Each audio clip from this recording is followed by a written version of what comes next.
नमस्कार. प्रफुल्ल पटेल आणि सुनील तटकरे स्वतःच्या स्वार्थासाठी कोणत्याही राजकीय स्थितीला जाऊ शकतात, असं उबाटाचे नेते अंबादास दानवे असं म्हणतात. त्यांचं म्हणणं बिलकुल बरोबर आहे. आज जे सुनेत्रा पवार या ताईंना जे मंत्रिपद देण्यात आलं आणि त्यांना उपमुख्यमंत्रीपद दिलं, त्यामुळे यांचं म्हणणं रास्त आहे. कारण मुळात हे सगळं राष्ट्रवादी पक्षासाठी नव्हे किंवा अजितदादांविषयी प्रेम असल्यामुळे नव्हे किंवा सुनेत्रा पवार ताईंविषयी आपुलकी असल्यामुळे नव्हे, तर स्वतःच्या स्वार्थासाठी ह्या लोकांनी हे सगळं घडवून आणलं, असं अंबादास दानवे म्हणतात आणि ते बिलकुल बरोबर म्हणतात.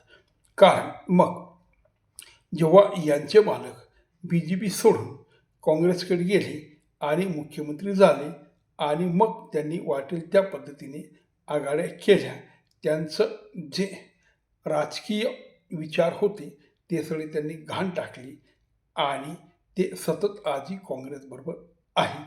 त्यांच्या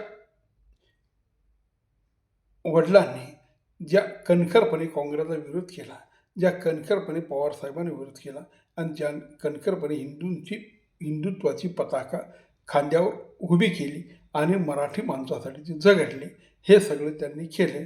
आणि आज अंबादास दानवे यांचे मालक हे आघाडीत गेले आणि ते आज काँग्रेसच्या बाजूला उभे आहेत.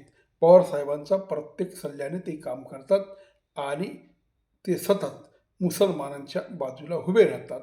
हे सगळं त्यांनी फक्त देशसेवा म्हणून केलं. महाराष्ट्राची सेवा, हिंदूंची सेवा आणि मराठी भाषेसाठी हे सगळं या उद्धव ठाकरे साहेबांनी केलं. तेव्हा अंबादास दानवे म्हणतात ते बरोबर आहे.